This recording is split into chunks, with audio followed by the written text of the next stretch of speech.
welcome to the 12-Man Insight Podcast. Today we have an expert on the show. We have a Seattle Seahawks expert. We have a Detroit Lions expert. Sure. We have the best content creator in town, Ray Roberts. Welcome to the show, man.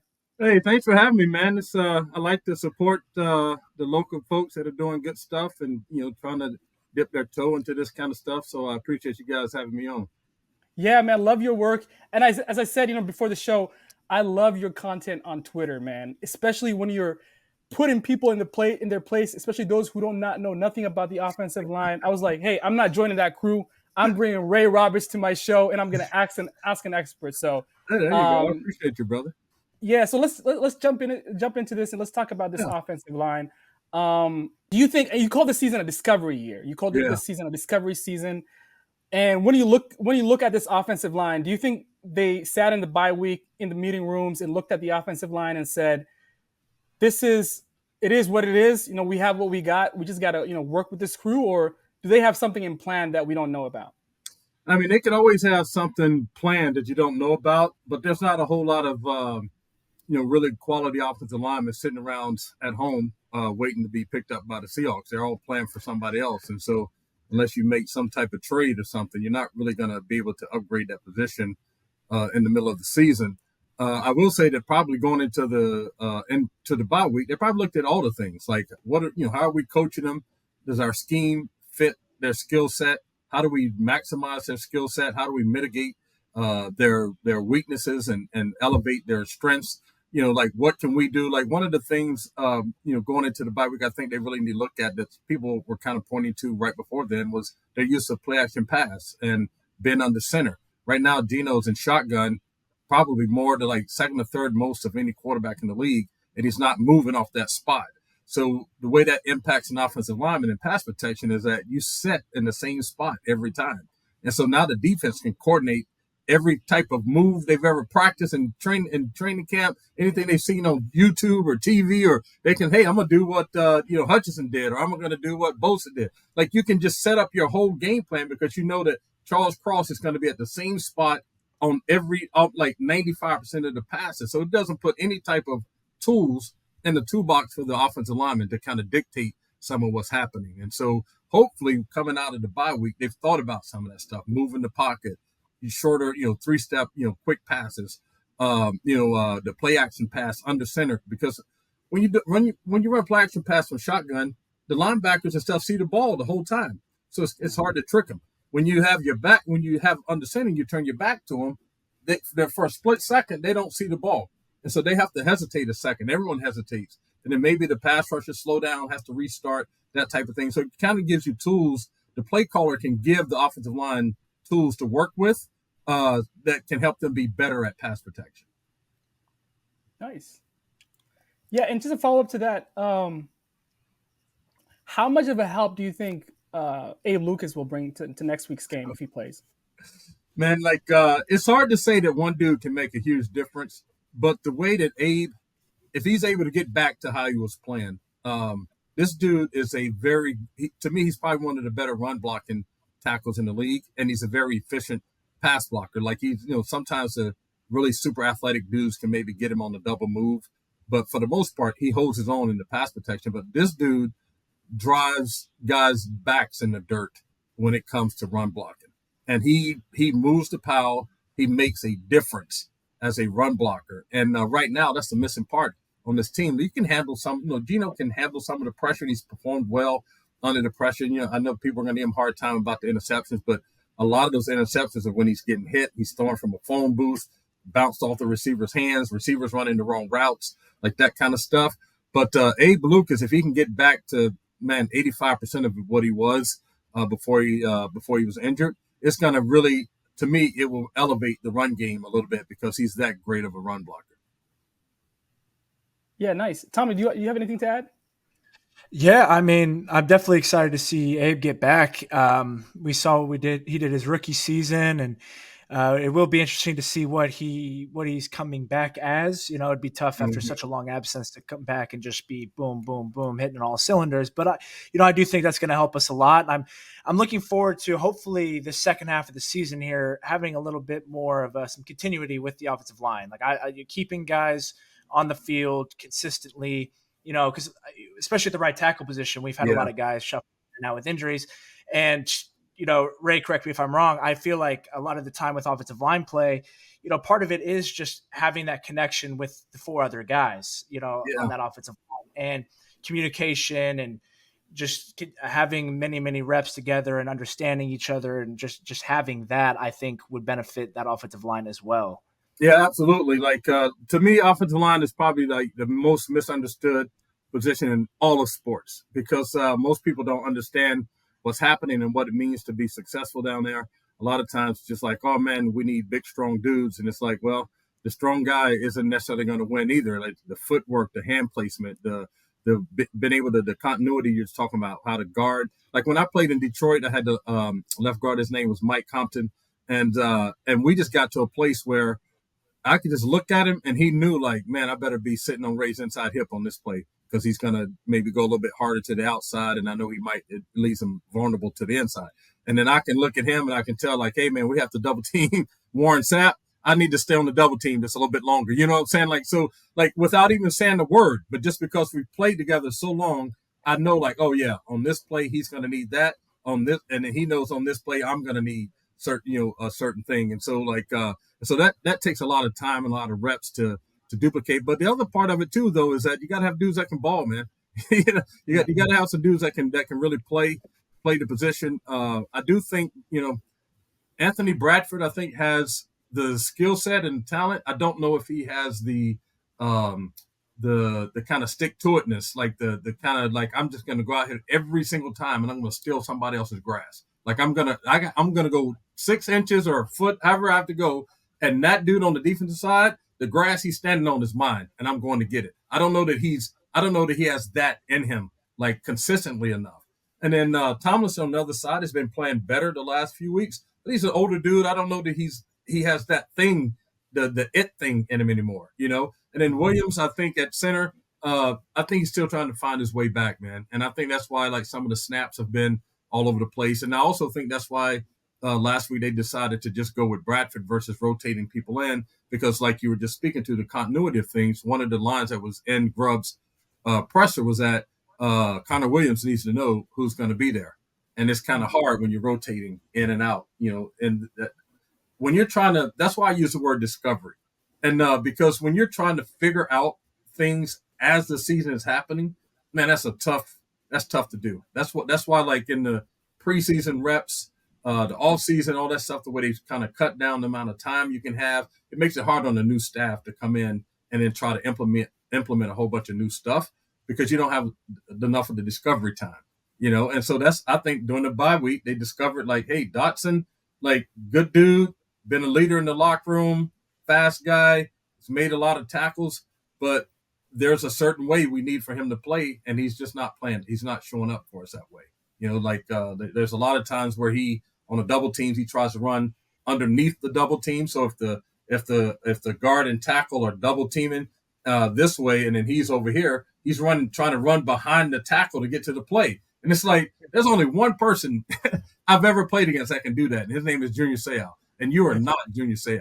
You know what I'm saying? Like, Junior Seau that you would rather run towards than to run away from because he could always chase it down from the backside. And Dotson kept doing that. And then a couple times on those big, long runs, if he goes over the top, maybe he makes a tackle for an 8 or 10 yard gain versus a 15, 20, 30, 80 yard gain because he tried to run underneath. He didn't make it one single time doing it that way. So those types of things, when you start asking about discipline and gap integrity and all that kind of stuff, and like Coach McDonald said, it's not what we're doing, it's how it's been executed. That's when he says that, to me, that means that he wasn't quite doing the things that we needed him to do in this defense for it to be effective. Yeah.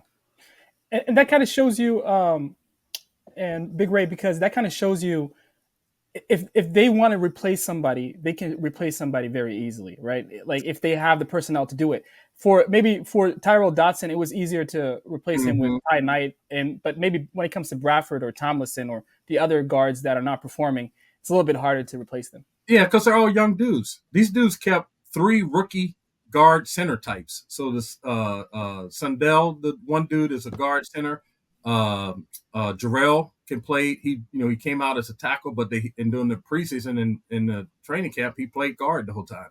And then you have Haynes. So you have three rookie dudes that are in those guard spots, and I don't know that any of them are quite ready to play in the NFL yet. So you don't really have a whole lot of options there, unless Jason Peters is there, but he's Jason Peters damn near old as I am. You know what I'm saying? So don't know exactly what he can give you.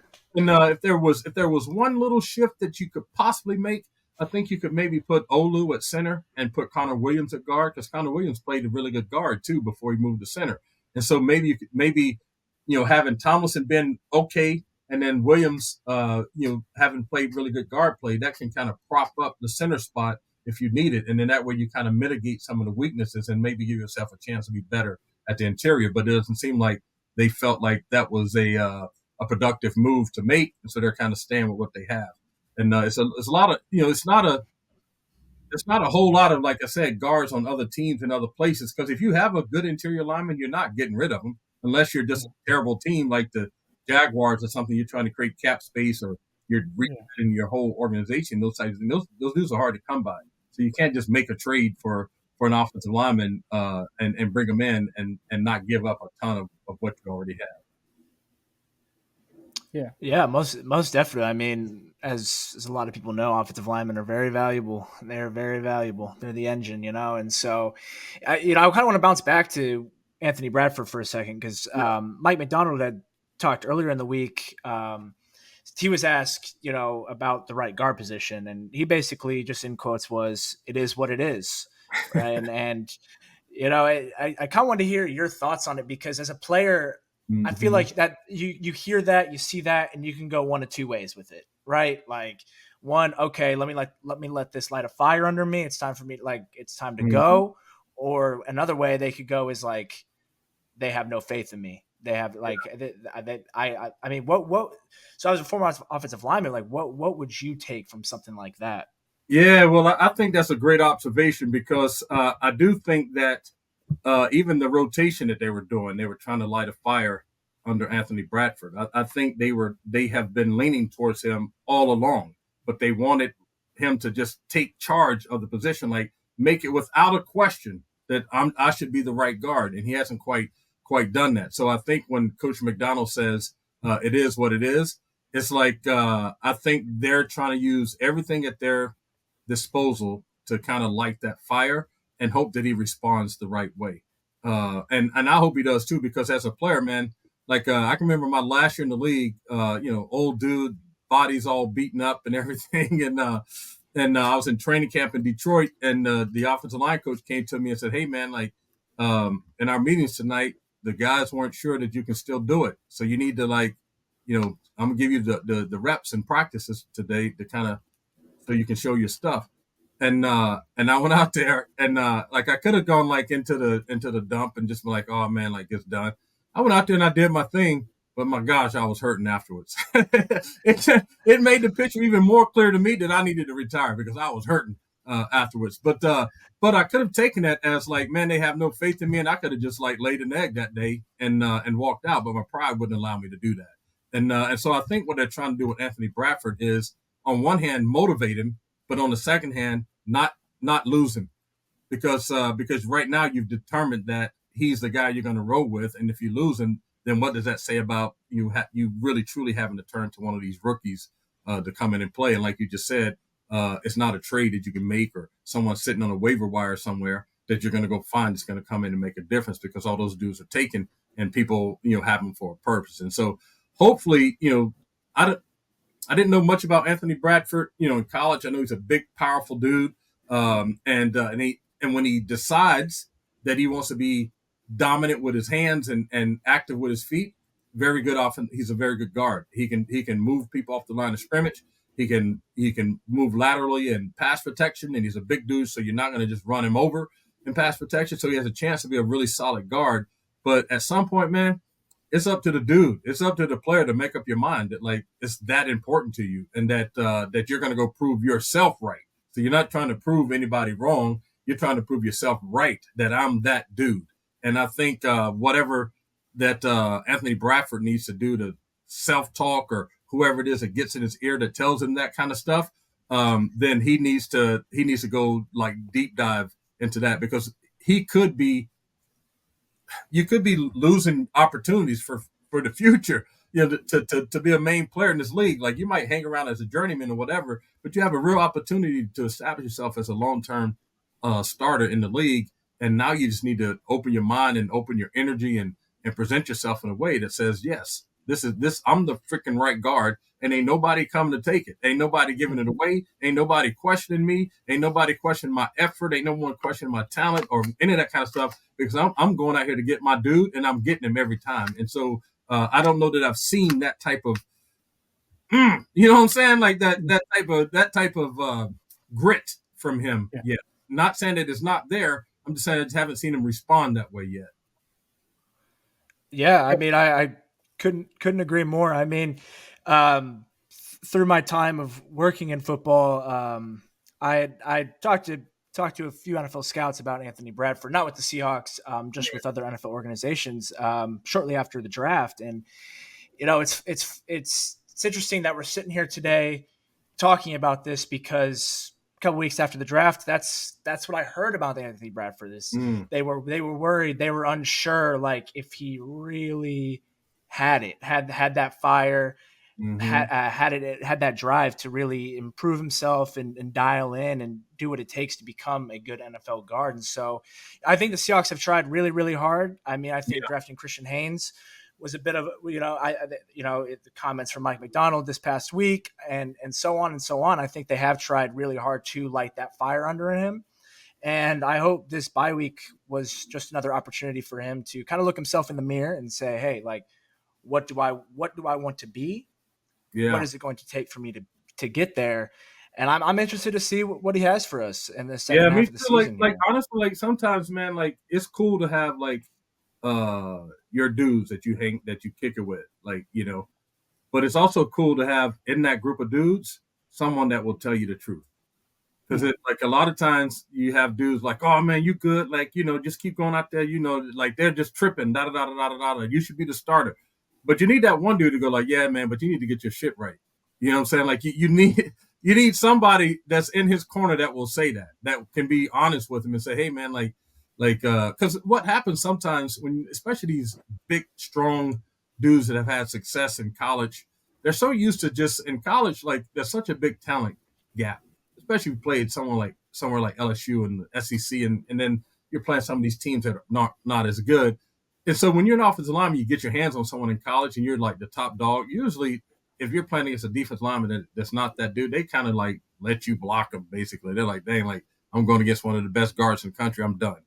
In the league, that doesn't happen, dog. Like when you lock up with someone, they ain't gonna just stand there and stand in place and be like, oh, Anthony Bradford has me, let me just stand here. They're trying to get paid. Their job is to get to the quarterback or to get to the running back, make tackles. So they're not going to stand on that spot and just let you hold them there. And I think sometimes when you've been dominant in college and you come to this league, you think it's going to be that. And I don't care how big and bad your league was. SEC, like, people always say, like, man, the best SEC team beat the worst NFL team. No, they can't. It's just like, there's just too much variable and like, there's so much consistency in the talent in college. I mean, in the NFL, and there's so much variable in the talent in college. It wouldn't work. You know what I'm saying? But like, even when Damian Lewis came, and I was like, man, his biggest problem is going to be holding calls, because in college you just grab dudes, throw them down. That's a holding call in the NFL. Well, his first 2 years he got a lot of holding calls. And so it just doesn't work that way. But Anthony Bradford, he's a talented dude. He has all the skills and tools it takes to be really good in this league. Like we were just talking, it's just the want to, man. You have to want to. You have to want it, bro. Like, and this is not one of those. This is not a league where you can just come and half-ass it and be successful at it, because you'll get exposed. Yeah, and sticking to leadership, Ray, I was listening to you on the radio during the preseason, and you talked about Charles Cross and how you want him to take ownership in the offensive room, and just take it by the horn and say, hey, this is my offensive line room. Did you see that from him? No, Charles is a really super quiet dude, man. Like, even like when you go to his when he has to be at the podium for the press conferences and things, man, his answers are maybe like some of the shortest I've ever seen. Like, you can ask him a really complex question, he'll find a way to give you like three-word answer. So he doesn't say a whole lot, but he does lead by example. And I think like looking at if people watched his improvement over the last couple of years, especially from last year to this year, I think his work ethic and the way he goes about his work speaks. But I do think that one of the reasons they brought Jason Peters in is because they needed a voice, man. All those dudes on that offensive line are quiet dudes. Connor Williams is a kind of quiet guy. He and Big Abe are kind of built in the same mold. They're just kind of quiet, no nonsense, kind of a dudes. Bradford doesn't have the cachet to really say anything. Tomlinson has been, he's played a lot of freaking games, but he's not a big vocal guy. And so, I tried to use the example. My first couple years in the league, like I used to false start a lot, and then we got this dude Ray Donaldson who played. He was so old he played with the Indianapolis Colts, and so one day I'd false started and I came to the sideline, and he just walked up to me and he just said, "Hey, young fella, like you need to stop that. Like that needs to stop today." And like I was just like, "Yes, sir."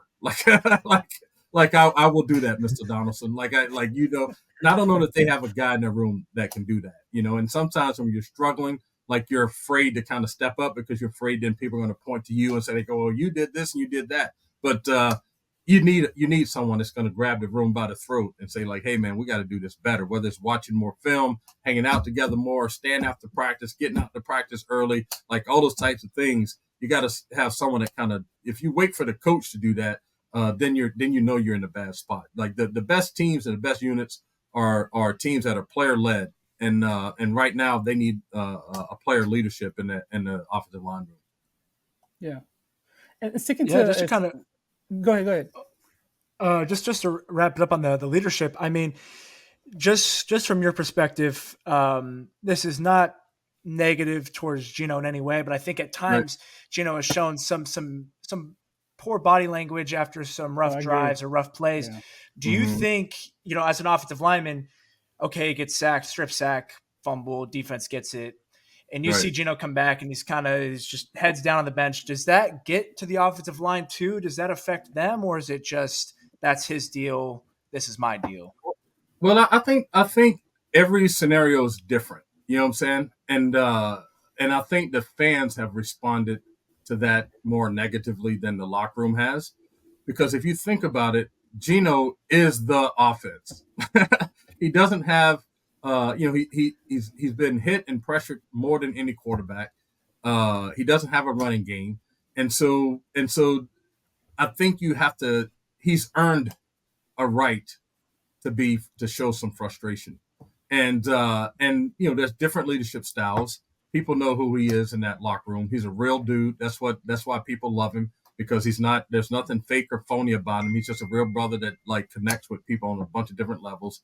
And so I think he's earned the right to show some frustration. When you've been hit as much as he has, when you've been called upon to make every single play, if the offense is going to succeed, it's going to succeed because Gino is doing whatever Gino can to make it succeed. So that's why you got to kind of live with some of the turnovers. You got to live with him being frustrated. And quite frankly, when I played offensive lineman, I wanted a quarterback that has some fire in him. I don't be Mr. Nice Guy to me all the time. Like show me some fire. I can remember, in college I had this quarterback, Sean Moore. He was a Heisman Trophy candidate and stuff, and it was like a third down play. We're playing, I think, Illinois in the Peach Bowl, I think it was, and he ran out of bounds about half a yard short of first down.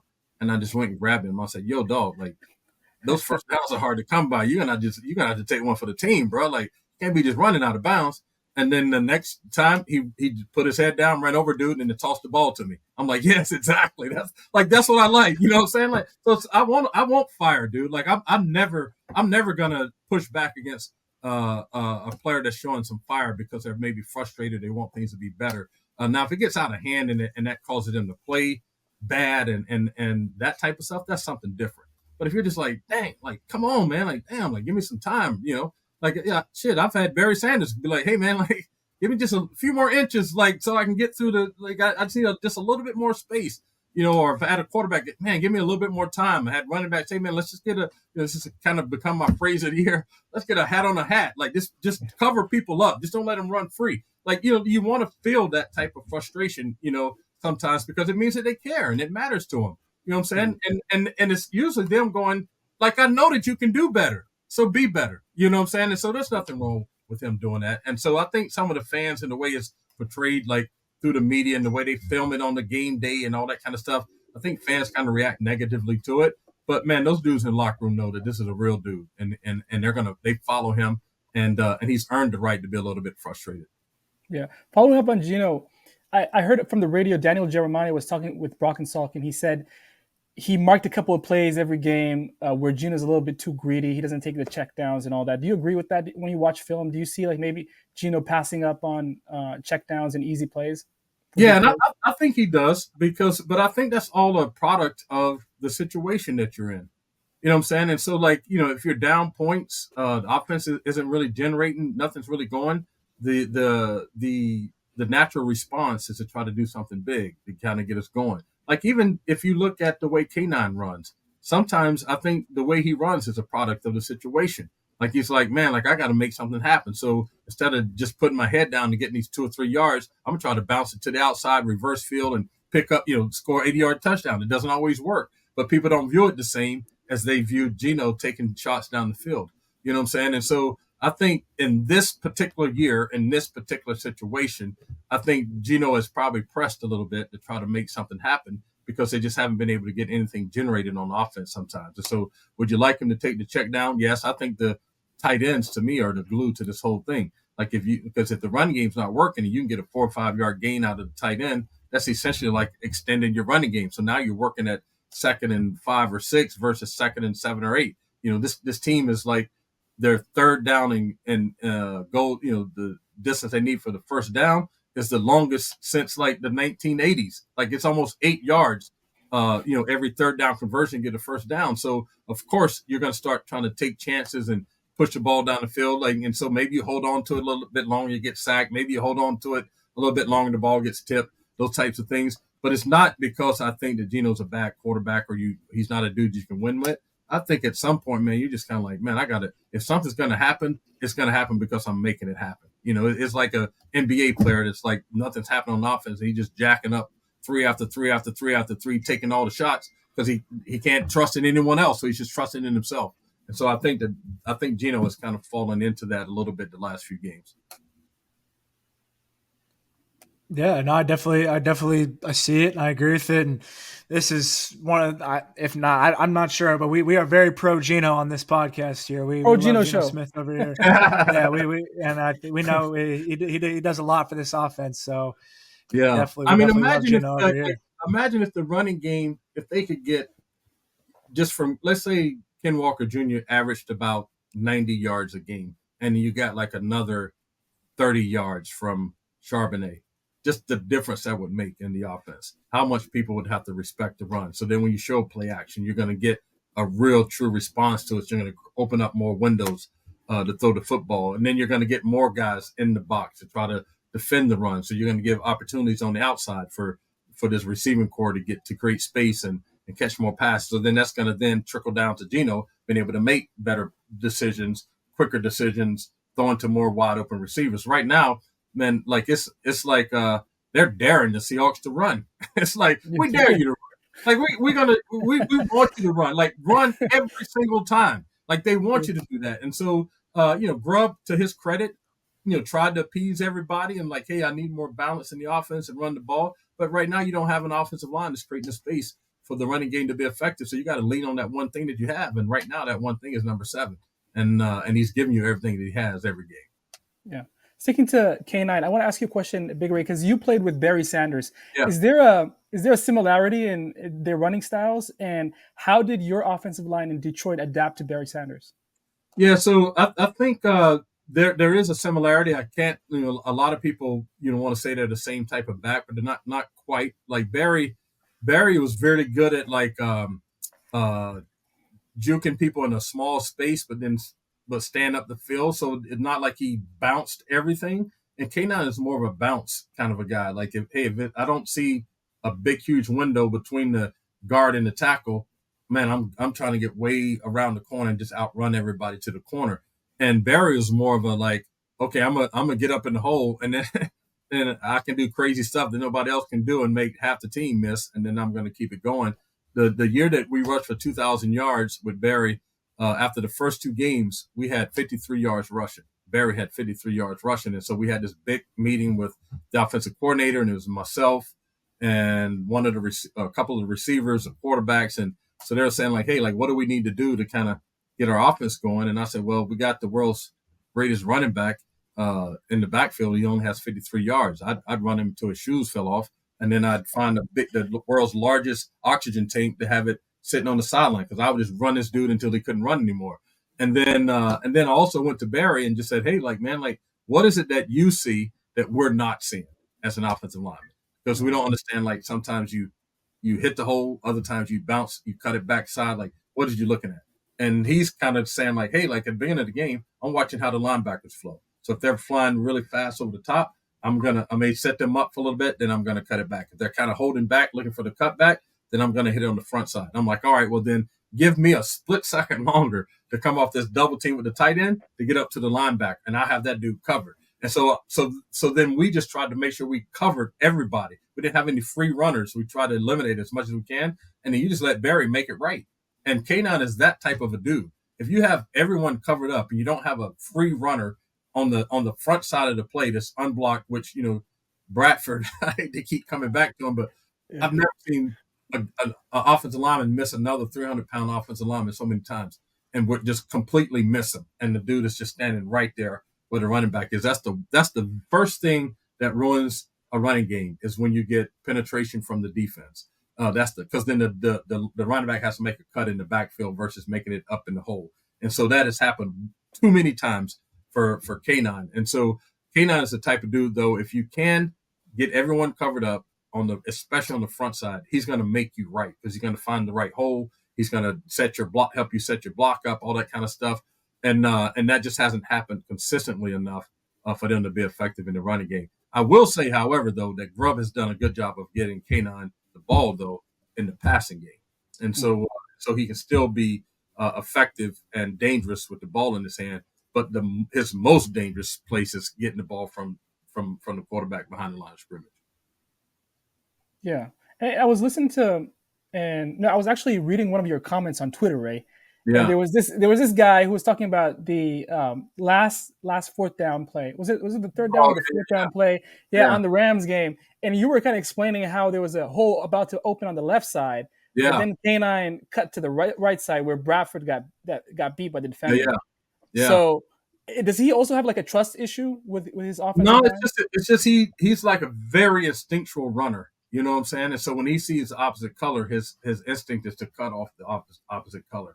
And so if you look at those, first of all, the issue I had with that whole series was the actual third down play, where they jumped back on the line of scrimmage real fast. They tried to go fast. Well, they had in both of those plays had these bunch formations. And it's like, why are you bringing all these people to the party? It's like you've had some success. You've had some success during that game just in your regular formations.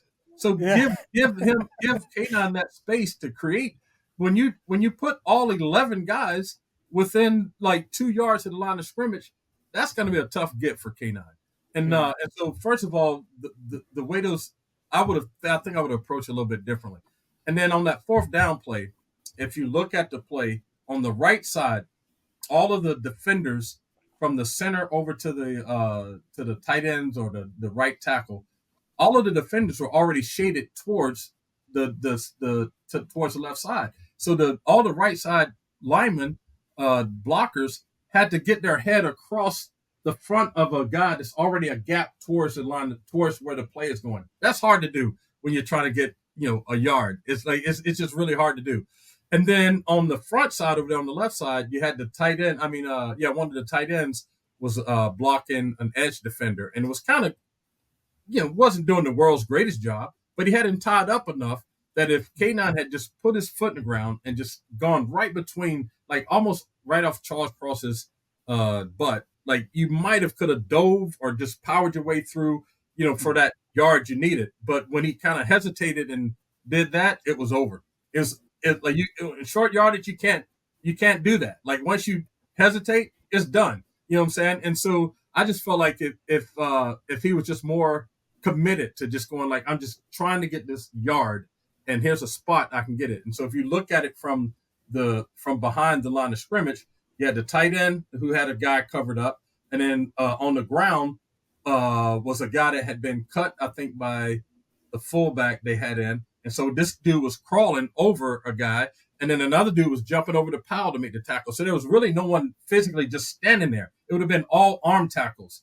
and K9 can run through arm tackles. And so I just felt like if he hadn't hesitated and just went like, I'm just going to put my head down and go get this yard, I think he had a chance to get the yard right there on fourth down. And what I was saying is when we had Barry in Detroit, when Bobby Ross came, he would never put Barry in on short yardage plays because he thought Barry was going to do that kind of stuff, like think he's trying to make a big play out of every run. So we had this big fullback, Corey Schlesinger from Nebraska, whose head was big as our computers here, and he had no big, huge shoulders. And so that's what we would get a ball to on all our short yardage stuff because this dude, he knew one direction. And that was just, I'm just going that way. And so I think because Barry had a tendency to, take negative yardage. So in short yardage, they would take him out of the game. And so not saying that K9 isn't a good, effective runner. I just think in that situation with those particular plays that were called, it didn't quite fit his style of running. So I would have rather had them just go to their regular set, keep the defense kind of spread out so that he had an opportunity to kind of create. If someone missed a block, he can make someone miss and still get like that yard that he needed. Yeah. So maybe Charbonnet would be better in those situations. Maybe having Charbonnet in that situation, just a big bull bruiser type dude that's just going to put his head down and just go get that yard. It wasn't even a full yard I think they needed, and they couldn't get it on 2 carries. Now that does say something about your offensive line too. But like I said, if you look at the whole dynamics of some of the plays, they were at a disadvantage even in their blocking, the way that the defense was lined up to what the scheme it was they were running. Yeah. Tom, any follow-up before we get to next week's game? Say it again. Well, yeah. Well, actually, I just kind of wanted, before we got to next week's game, I actually wanted to jump into, just kind of pivot quickly. Yeah. I really wanted to talk about your podcast. Oh, yeah. Big Raised because for me, I'm very interested in it because in January here, I'm actually going to be going back to grad school for sports psychology. I have nice. a lot of real interest in that. And, I played football briefly in college, small school, and I learned a lot about myself there, and just kind of want to take that next step forward. I had worked in, scouting now I want to learn about the athletes a little bit more as people and what helps them, learn about them. And so I just, if you wouldn't mind just diving in, how did that become a thing? Like, how'd you get started with that? Very interesting. So like, I graduated from the University of Virginia, and so there's a little bit of cockiness that comes with that. You think like I'm a pretty smart dude and all that kind of stuff. And so when I retired from the NFL, I thought like, I'm a smart guy. I'll have it figured out. I'll figure something out to do. And honestly, for the first 6 or 8 months, man, I just stayed in the bed every day with my head covered under the pillows. I put blankets and stuff up on the windows to keep it dark. I was depressed as all get out because I just could not. I didn't know who I was without football. And so some people will say like, oh, I'm not just a football player. It's like, well, you may not be just a football player, but if you were a doctor for 15 years, you would probably decide that, you're a doctor. And there's certain things that you're not going to be accustomed to doing when you leave that profession. And so I found myself in that situation. And then fast forward to, so I struggled with like depression off and on, after I retired. And then right before the pandemic, I started having these panic attacks. And so I couldn't get out the door. I had blocked, 300-pound dudes for my whole life.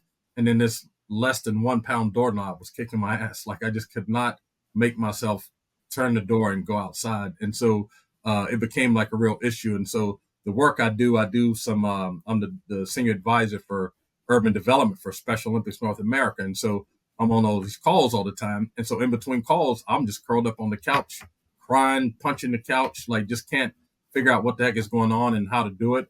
And so eventually I had to reach out for some help. And thanks to my ex-wife, Beth Roberts, and Sandy Gregory, who was one of the original Seahawks employees, she was their community outreach director when I played there. They found this program that the NFL offered called After the Impact, and it was in Manchester, Michigan. So it was a house on 6 acres you had 6 former players there at the time, and they brought like all type of therapy to the house. So occupational therapy, cognitive therapy, physical therapy, music therapy, like all the different therapies. So you did about 22 hours of therapy a week. And so I stayed there for about 32 days. And then when I came back, I saw a lot of dudes that was suffering in silence, and because you get stuck into this culture where you got to be a tough dude and you can't show your emotions and you can't cry and you're soft if all this other kind of stuff. And so I went to the Seahawks and said, hey man, like, I just want to tell my story. Like, and I want you guys to videotape the first 2 episodes. And then I'm going to try to pull this podcast thing off on my own. And so after the first 2 episodes, Pete Carroll was like, man, this is pretty powerful. Like, we want to you just bring the content. We'll figure out how to videotape it. So now there's a little podcast room that I video from down at the VMAC every couple of weeks. And so it's been very healing for me. And it's been a cool way to kind of give back. And it's been a cool way to kind of destigmatize mental health for men, and especially for men of color, because that's a big deal in our community, the stigma around mental health. And I've got a lot of great responses from people and fans that I've seen, out in the street, at the supermarket or in the walk through the concourse at the football games. There's a guy a couple of weeks ago that came similar to you and said, hey man, I've been thinking about, going to school and getting a license to practice. And I kept putting it on pause, but I started listening to your podcast, and now I've enrolled at this program, I think at Seattle U or whatever, to get to start his journey to do that. I've had people contact me and say, hey man, like, because I listened to your podcast, I finally reached out for help and found my person, and it's helping me, and those types of things. So right now, to be honest with you, it's like my biggest mission in my whole entire life is to promote this mental health and wellness, talk about it, do the podcast. Hopefully I get to start interviewing more people than just the Seahawk type folks, because this extends, far beyond just sports. But it's probably been one of the most impactful things outside of being a dad that I've ever done in my life. And that is just to open myself up to it. And because I felt like if I did that, then it would allow other people the freedom to kind of express themselves in that way and get the help they need. That's incredible. Yeah, that's incredible. Appreciate you sharing. Like, genuinely, like, I'm a huge fan. I like to watch it all the time. Like, that is, it's always something that intrigues me, and I want to learn more about it. And I definitely appreciate you sharing. I mean, it's enjoyable watch every time. The folks. So one of the sponsors of the podcast is called the Mindful Therapy Group, and the founders of that, Derek and Jessica Kane, really good friends of mine. So like, if you get to the place where you want some advice or you want some help or you need to find someone to do a practicum or intern, like that kind of stuff, these people are great. And the other thing that they do is they help therapists start their own practices. So they help you create your roster, teach you the business, all this other kind of stuff. And then at a certain point, you kind of break off and go do your own thing. And so they're really good at really doing that. And they're great people. I mean, just great. They've become 2 of my best friends, to be honest with you. And Derek is a really cool dude. Derek has a cool story. If people see him and what he does and the things that he has, they won't understand how this dude grew up and the stuff he went through to get to where he is. So his story, and I think he 2 or 3 podcasts ago, I interviewed him on one of the podcasts. So it'd be cool to go back and listen to his story. Yeah. So if you ever get to a place where, when you get to the place where you're like, okay, like, I want to take this thing to the next step past school, man, like, Derek's a great connection to have. Yeah. That's awesome. I appreciate that.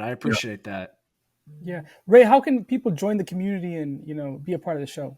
Yeah, so it's interesting. The title of it is Big Ray's Garage Grind, and it's on Seattle. It's on the Seahawks.com. It's on YouTube.com/Seahawks. It's on Spotify, Apple Podcasts, all the podcast platforms. So just Google or search for Big Ray's Garage Grind, and it'll pop up. And so during the pandemic, my son was in 10th grade playing football, didn't have anywhere to work out, so we work out in his garage.